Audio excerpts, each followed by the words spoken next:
There's a man you have walked past 100 times. He is pushing a mop. He is wearing a gray uniform 2 sizes too big for his frame. His eyes, milky white, unfocused, stare at nothing, or maybe at everything, depending on who you ask.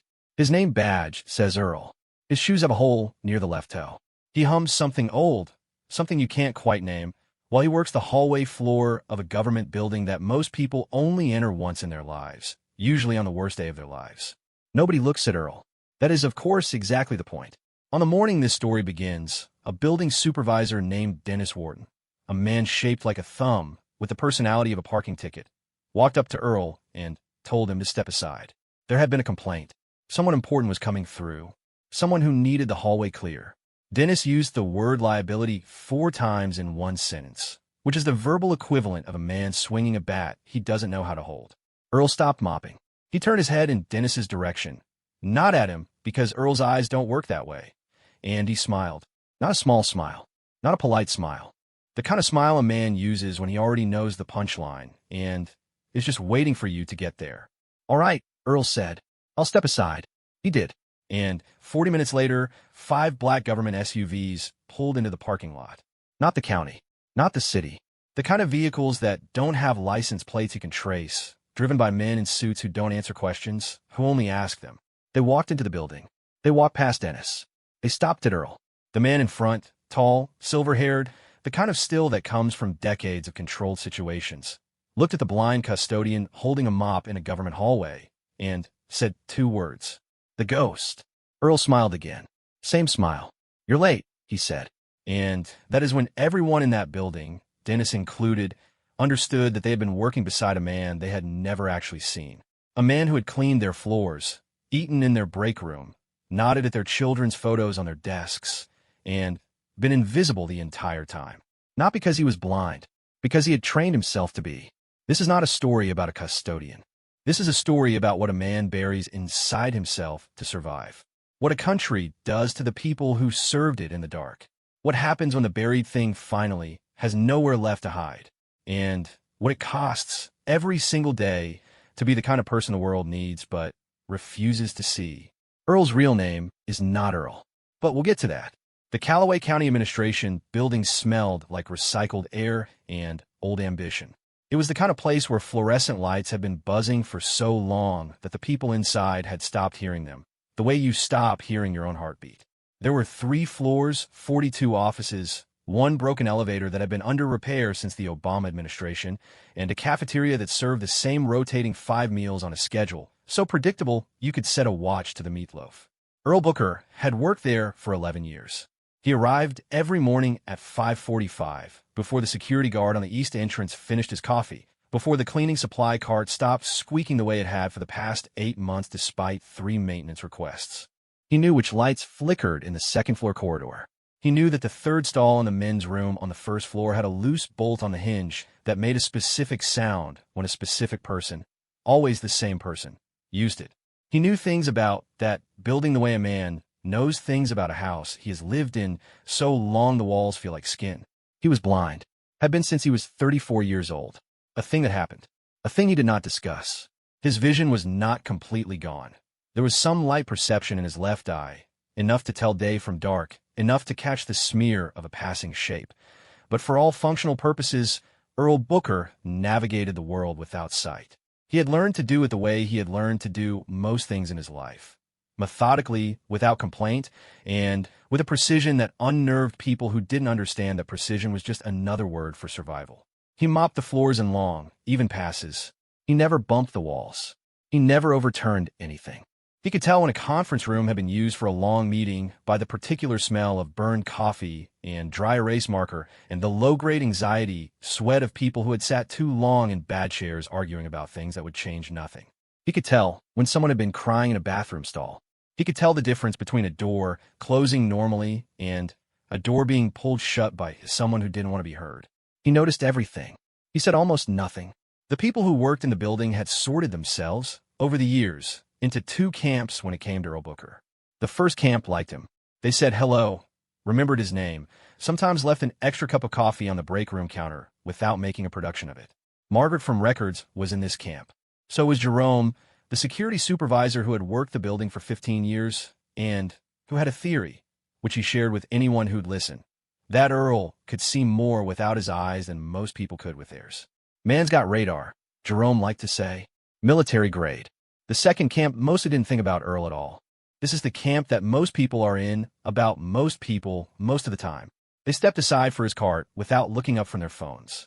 They used his name wrong, called him Ernie or Alan, or just the Custodian, said with a particular verbal shrug of someone who has decided that learning a name would constitute an unnecessary investment. They left their messes without thinking twice because the mess would disappear by morning, and they had never once had to think about how. Dennis Wharton was in the second camp. He was also, unfortunately, Earl's supervisor. Dennis had come to the building 4 years ago from a facilities management company upstate that had, depending on who you asked, either restructured or collapsed under the weight of multiple OSHA complaints.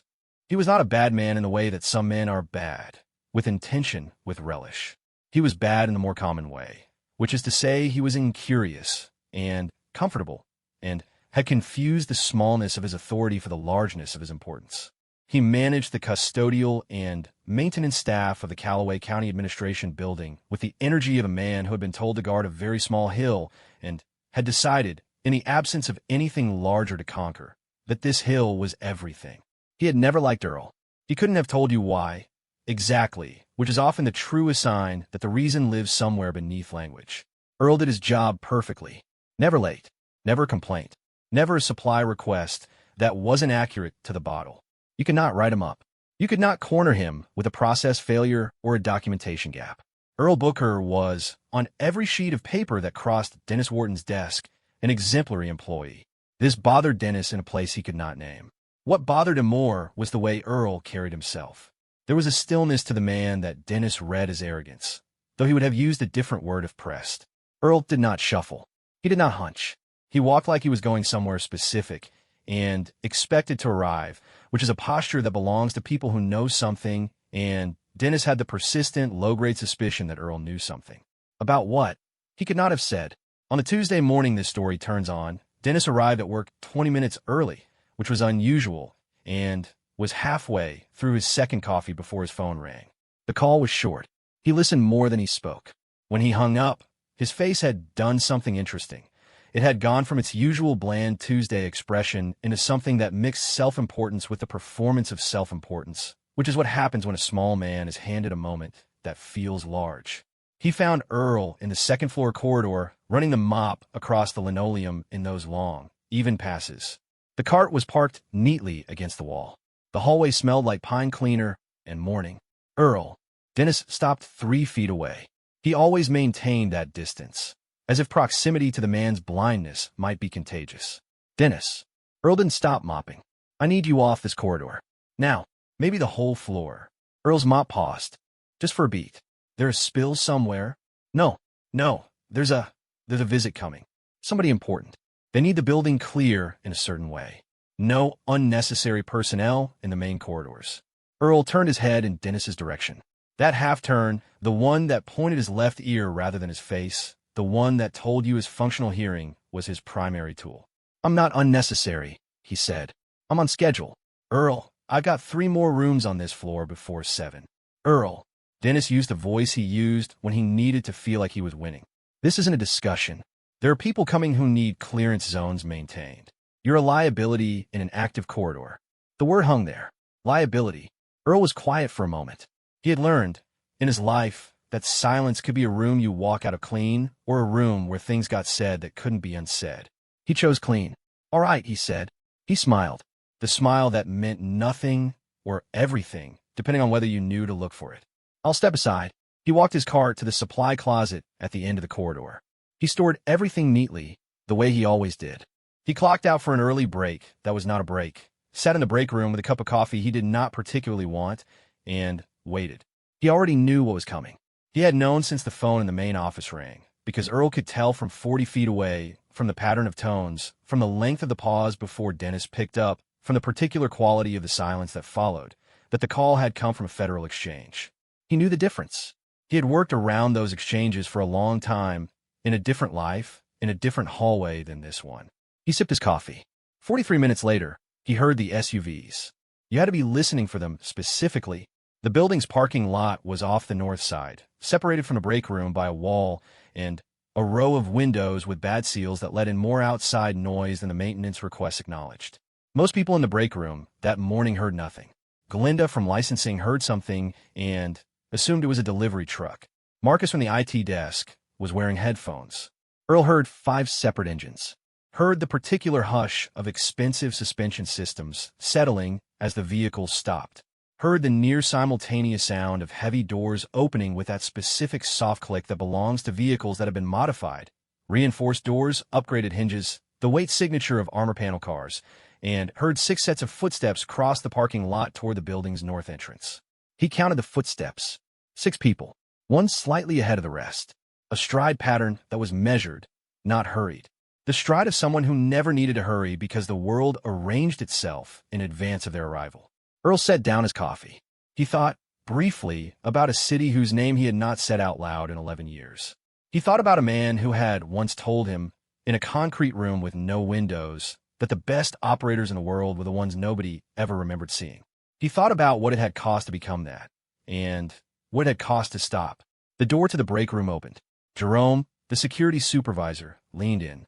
His face was doing something Earl had never heard from Jerome before, a kind of compressed stillness that meant Jerome was trying very hard to look like he was not impressed by something. Earl, Jerome said.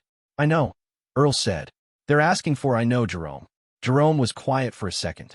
You want me to walk you out there? Earl stood. He picked up his cane from the table beside him. A collapsible white cane that he carried more for other people's comfort than his own, because it told him what category to put him in, and he found categories useful. He straightened his uniform. He thought about changing the shirt, because the left cuff had a small bleach mark on it from last Thursday's incident with the supply closet. He decided against it. No, he said. I know the way.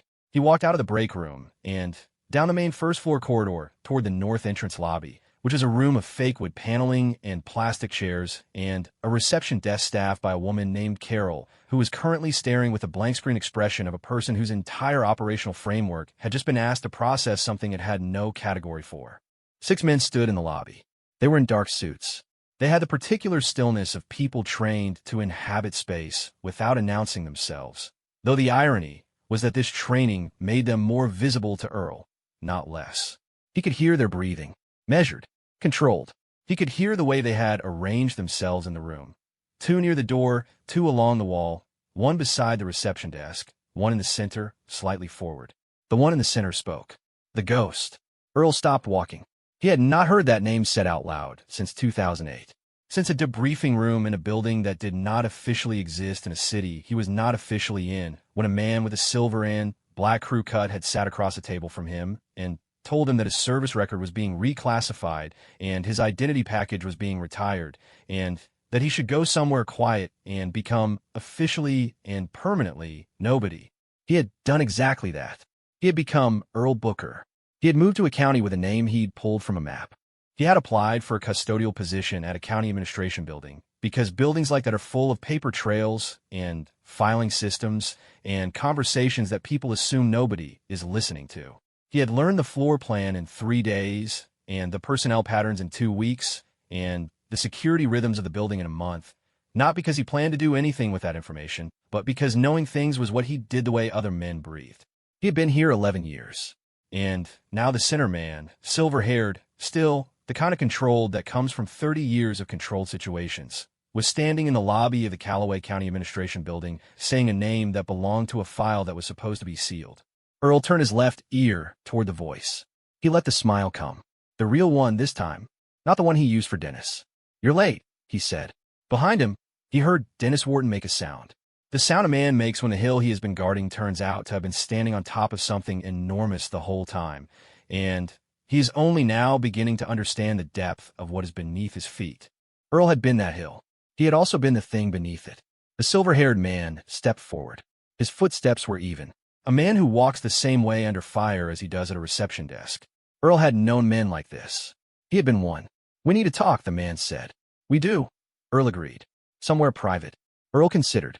He thought of his supply closet, his real one, the one on the basement level that nobody used because the elevator was broken and the stairwell was damp, where there was a metal shelf behind the bottom rack of cleaning solution that nobody had moved in 11 years. He thought of what was behind that shelf.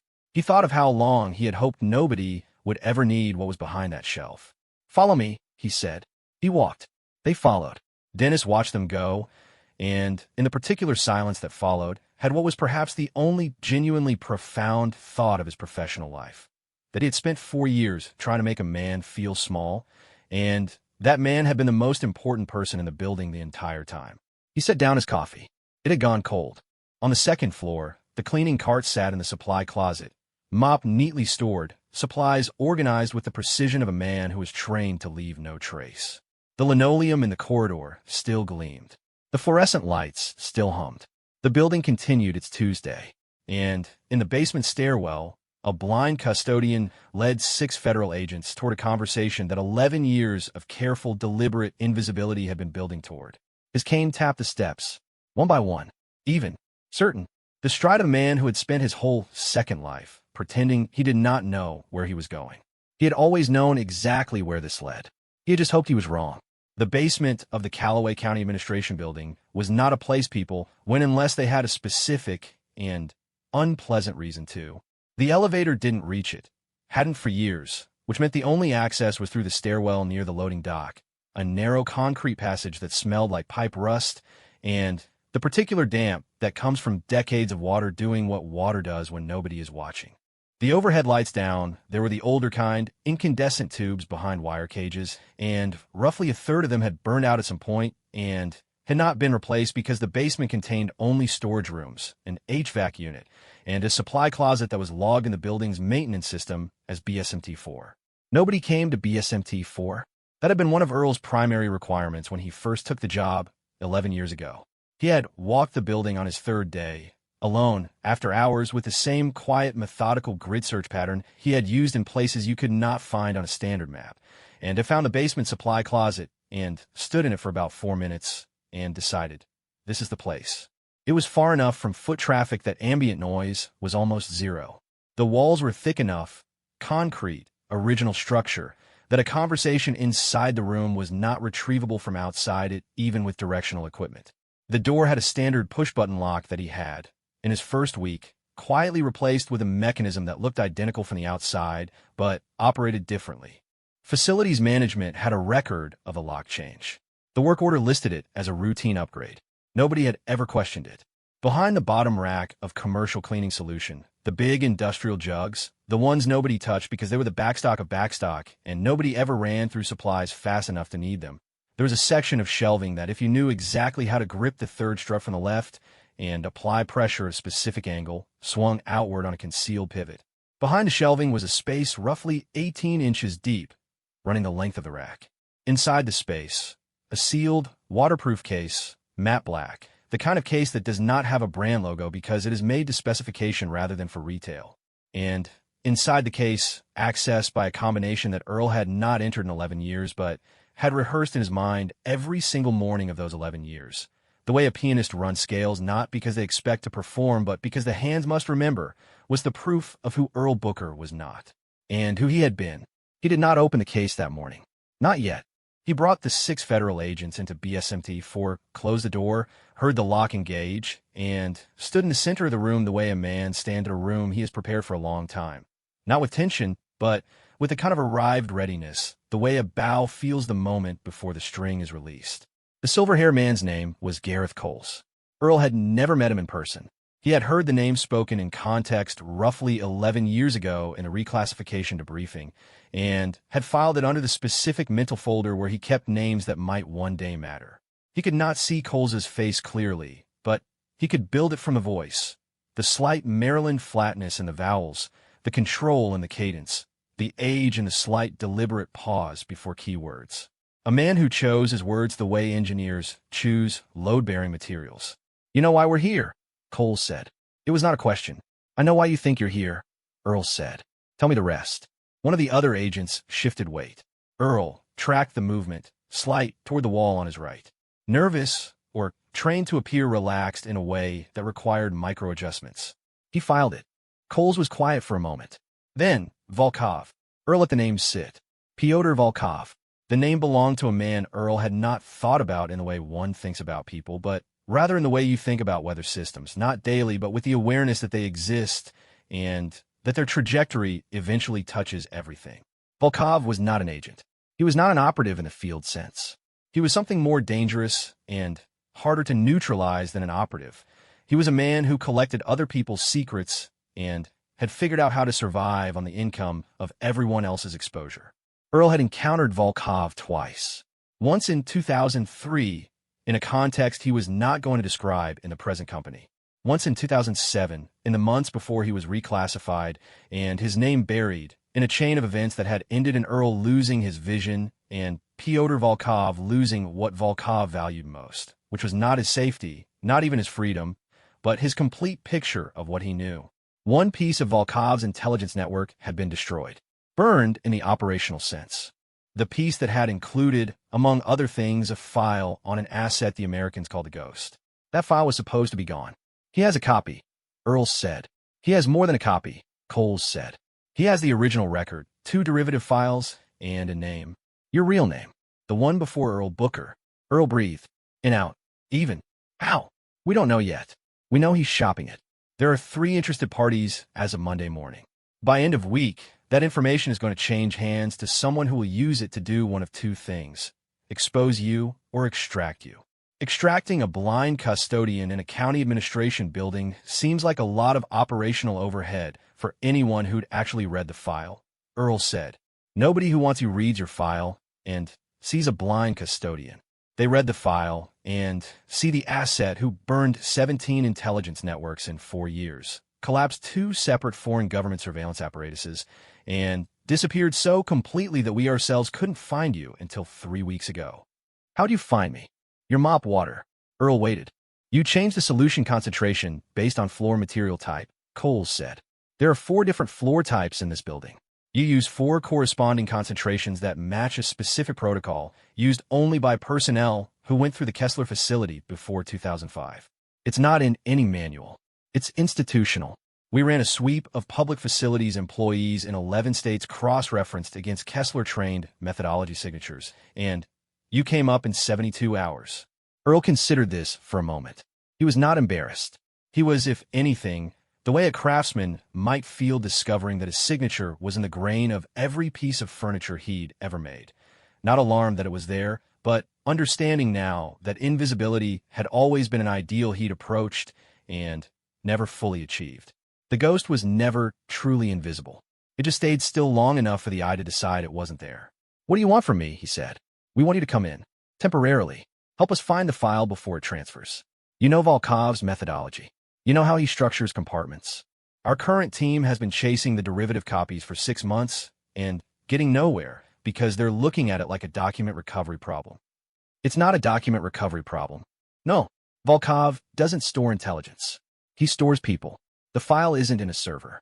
It's distributed across a network of human carriers who each hold a piece and don't know what the other pieces are. The only way to find the whole picture is to find the node structure. A beat of silence. Yes, Coles said, which is why we need you. Earl stood very still.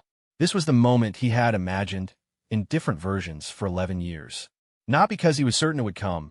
He was not that egotistical about the reach of his old life, but because the shape of the life he had built here, the deliberate smallness of it, the supply closet and the mop and the gray uniform and the name Earl Booker had always carried inside it the awareness that it was a constructed thing. A very well-constructed thing, but constructed nonetheless. He thought about Margaret from Records and the coffee she left without making it into a gesture. He thought about Jerome and his theory about military-grade radar. He thought about the way the building smelled in the early morning before anyone else arrived, the particular quality of a quiet space that was his to know in a way nobody else bothered to know it. He thought about what it had cost to build this life. The years, the discipline, the daily practice of being Earl. He thought about the case behind a shelf. He thought about a name, his real name, the one on no document that currently existed, and what it would mean for that name to be in circulation again, among people who dealt in names the way merchants deal in goods. What's the timeline, he said. We need you operational in 48 hours. I need 72. Earl, 72 hours. I need to do 2 things. One of them will make sense to you. The other one, you don't get to ask about. Coles was quiet for a moment. The careful pause. The load-bearing word selection. Agreed, he said, and I operate independently. You give me access, and I give you results. Nobody on your team is inside my process. That's not how that's how I work. It's why the file exists in the first place. I go dark, I surface when I have something. You park your people somewhere useful in the meantime.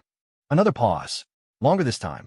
The weight of a man deciding how much he needed something and whether the cost of that something was a negotiation he could afford to lose.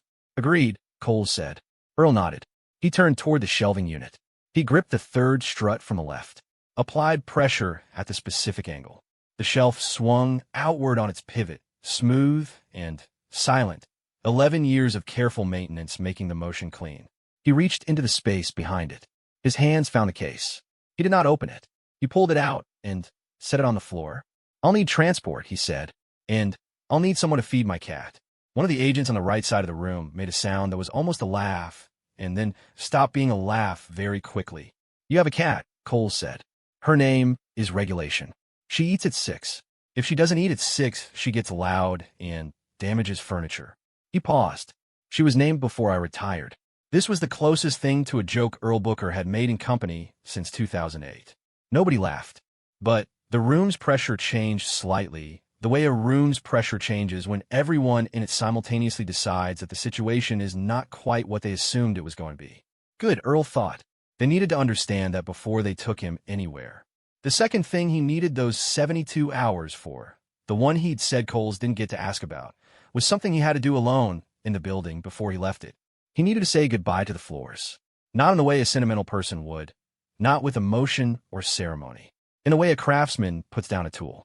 He needed to mop the second floor corridor one more time, alone, in the early morning dark, because he had been doing it for 11 years, and it had been the spine of something he had built to replace the thing that was taken from him, and he could not leave it with the floor half finished. It was not about the floor. The floor did not need him, but the act needed to be completed. He needed to complete it. He picked up the case. When can your people be ready? He said. We've been ready, Coles said. No, Earl said. He walked toward the door. His cane was in his left hand. You've been prepared. That's different.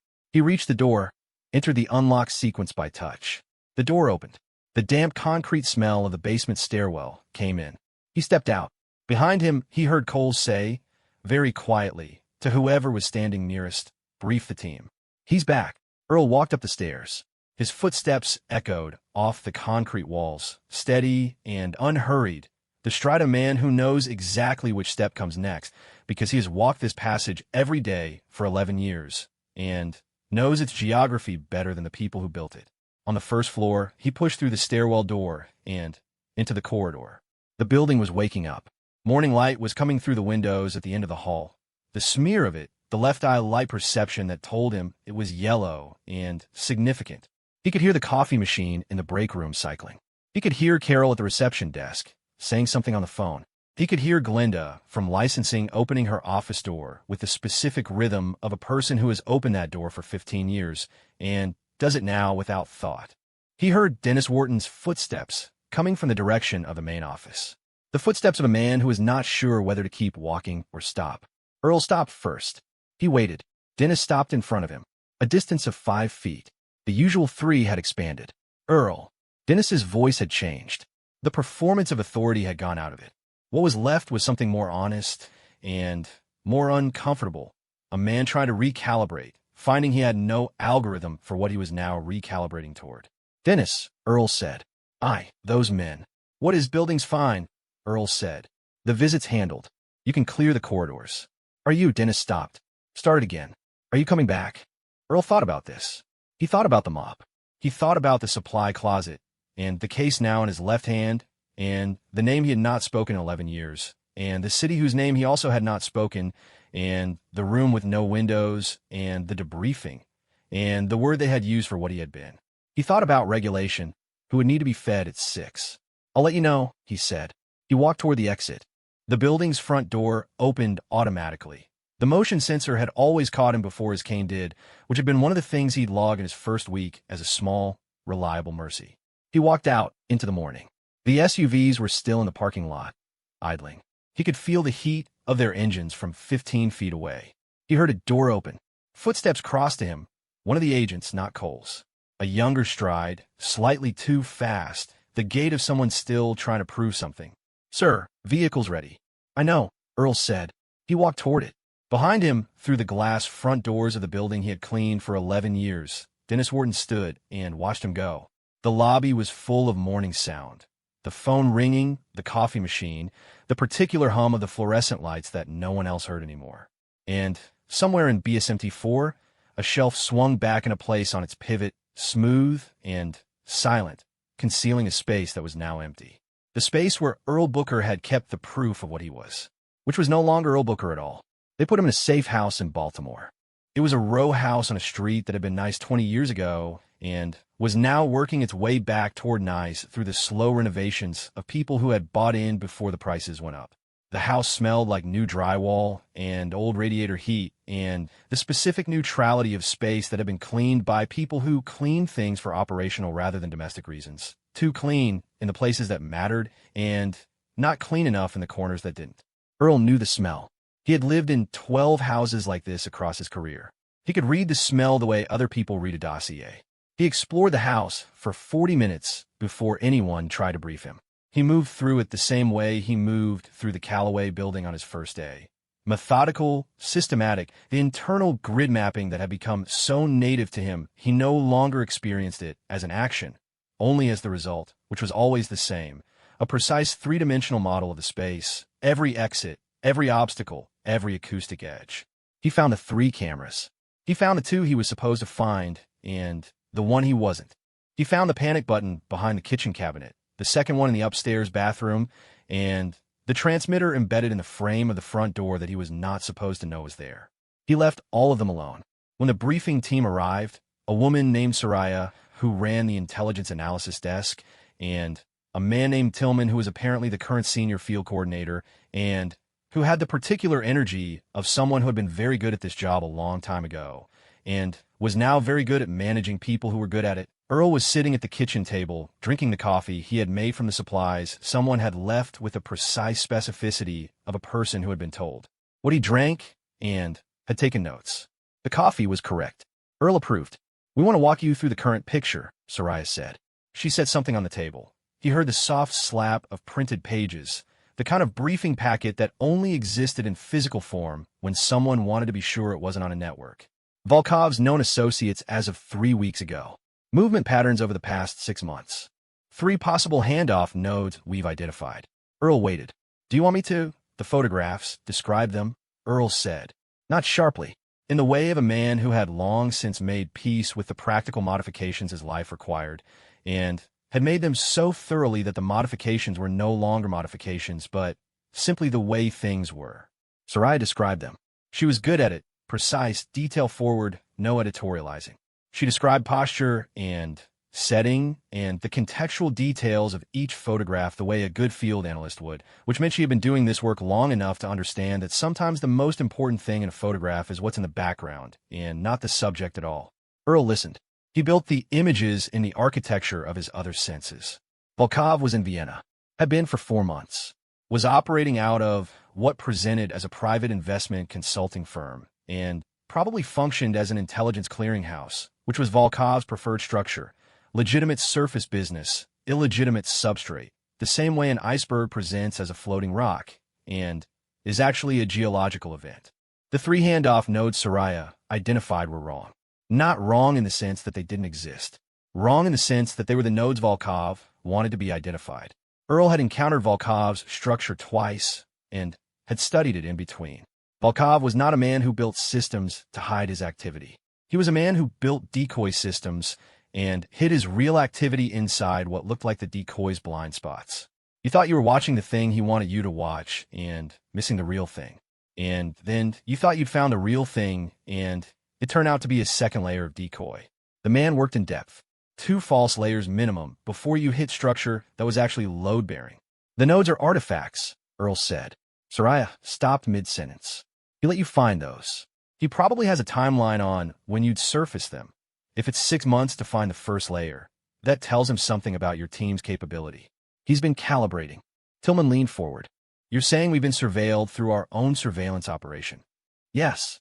A silence settled over the kitchen table that had the quality of the moment after a doctor says the word that changes the appointment from a checkup into something else. If the nodes are decoys, Soraya said carefully, then what's real? The carriers, Earl said. Not locations. People. Volkov doesn't trust infrastructure because infrastructure can be compromised, and he knows that better than anyone. He trusts human beings who don't know they're carrying anything. They're not couriers. They're not aware. They're conduits who hold fragments in the form of ordinary information. A phone number, a date, a name they met once. And the fragments only make sense to someone who knows the assembly key. Tillman was quiet for a moment. How do you find people who don't know they're carrying intelligence? You find a pattern of contact. Who did Volkov or his proxies touch in the last 18 months? Not meetings, not transactions, incidental contact, social occasions, events. The kind of contact that doesn't show up in a surveillance log because it looks like nothing. That's thousands of people, Soraya said. Narrower than that. Volkov is very particular. He only uses people with specific psychological profiles, high memory retention, low natural suspicion, embedded in networks that have natural access to the communities he's targeting. He does an informal screen before contact. It takes about 2 interactions to complete. If you pull his social calendar for the past 18 months and flag every interaction he repeated within a 30-day window, those are your candidates. Soraya was already writing. Earl could hear the pen. Give me the calendar, he said, and give me 12 hours. They gave him the calendar. It was 340 pages of compiled social and public appearance records, cross-referenced with financial transactions and digital contact logs, representing the most comprehensive picture of Volkov's European activities that the agency had managed to assemble. 12 analysts had spent 4 months producing it. Earl spent 9 hours with it. He worked the way he had always worked. Not quickly, but without pause, without distraction, without the small surrenders to comfort that accumulate in other people's processes. He had Soraya read sections to him. He had Tillman describe several of the photograph inclusions. He asked, occasionally, for specific data points to be repeated or cross-checked. He did not explain his process. He made no notes because he kept no notes. Everything he needed was already inside him in the spatial, acoustic, tactile memory system he had built over a lifetime of reading the world without the distraction of sight. On the 3rd hour, he identified the first carrier, a retired schoolteacher in Graz, Austria, 71 years old, had attended a cultural event in Vienna that Volkov had also attended, then a museum lecture the following month that 2 of Volkov's known proxies had attended.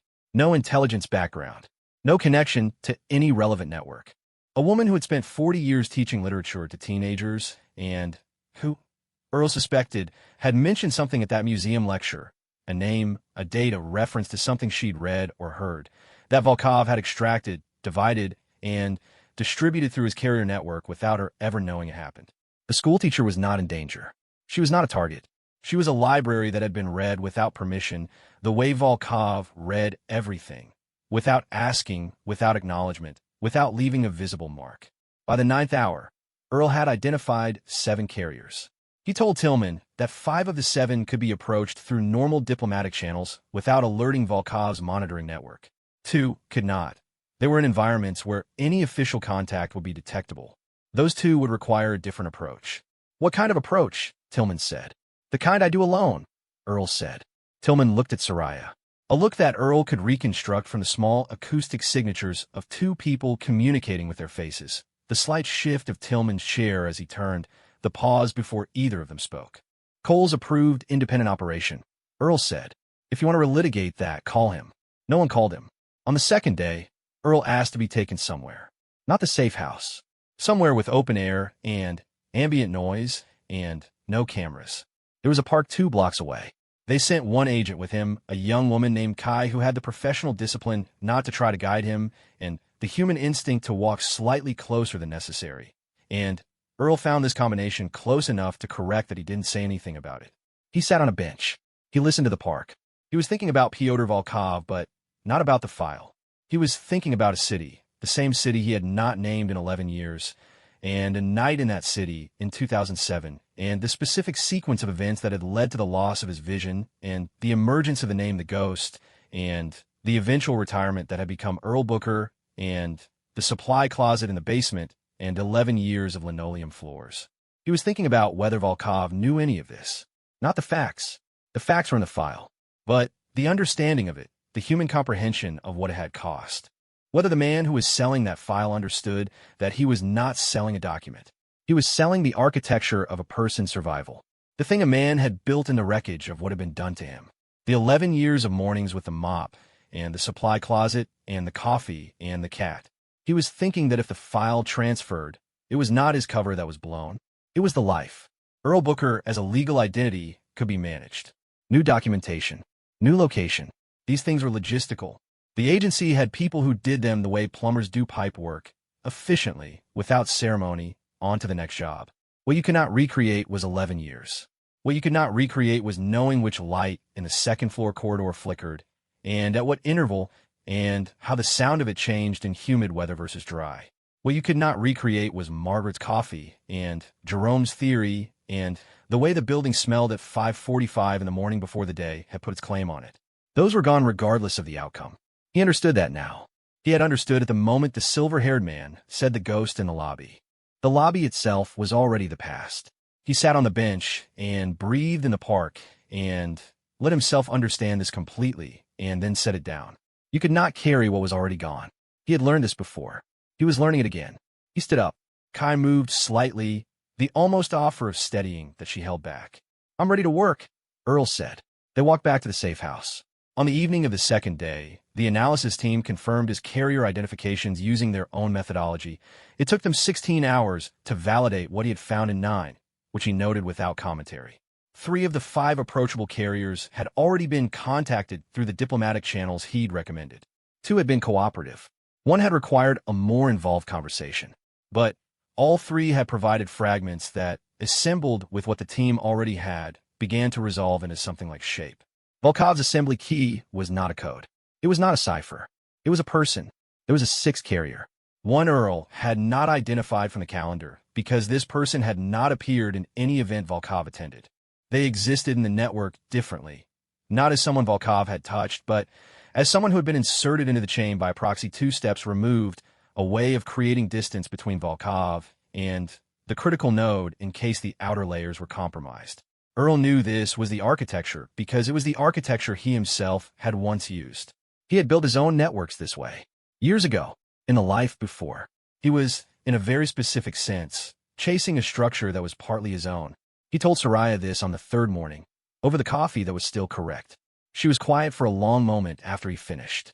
"Does Volkov know that?" she finally said. Earl considered. "Yes," he said. "I think that's the point." Soraya set down her pen, the small sound of it on the table. A person who processes things through the hands, pausing the hands to process something more. "He built the network this way deliberately," she said, "knowing you'd be sent, knowing that if the file was ever threatened enough to bring me back in, the architecture of the network would be something I'd recognize as mine." Earl turned his left ear slightly, the habit of focusing. "It's not a trap. It's a message." "What's the message?" Earl thought about a room with no windows in a city he had not named in 11 years. He thought about what had happened in that room. He thought about the years it had taken to build something livable from the wreckage of it. He thought about a blind man and a mop and a county administration building and the specific satisfaction of a floor done correctly. "That he's been watching," Earl said. "Longer than we thought." The kitchen table was quiet. Outside the safe house, Baltimore did what Baltimore does in the morning. It started up with the noise and motion of a city that has always had to push hard against its own weight, a sound Earl found, against all professional logic, comforting. It sounded like work. It sounded like people doing what they had to do regardless. He picked up his coffee. "Find me the 6 carrier," he said. Soraya picked up her pen. They went back to work. In the Callaway County Administration Building, 31 miles north, the second-floor corridor had not been mopped since Tuesday. Jerome had noticed and had mentioned it to Dennis, who had mentioned it to the agency liaison who had been temporarily assigned to the building for continuity purposes, who had filed the information and done nothing with it. The floor was still clean. Earl's last pass had been thorough. But Jerome noticed. Jerome noticed because he had worked beside Earl Booker for 11 years and had developed, without ever formalizing it, without ever saying it out loud to anyone who would have believed him, the habit of tracking what Earl tracked. Not consciously. The way you absorb the rhythms of someone who lives in the same space. The corridor without the mop felt wrong in the way a room feels wrong, when someone who was in it has left. Not the mop. The man. Jerome stood at the end of the second-floor corridor at 5:47 in the morning, in the particular silence of the building before the day claimed it, and thought about a man he had called military grade, and wondered if he understood now how much he had not understood, and how much the not understanding had been, in some sense, exactly what Earl had needed from all of them. The light at the far end of the corridor flickered. Once. Twice. Jerome knew which light it was. He had known for years. He had also known for years that it would flicker, and Earl would note it, and the note would go nowhere, and the light would go on flickering, and Earl would go on noting it. And this was part of the rhythm of the building and the rhythm of the man inside it. He had always thought he'd file a maintenance request eventually. He filed it that morning. It felt, in a way he could not have explained, like the right thing to do. Like leaving the light on. Like saying, "We know you were here.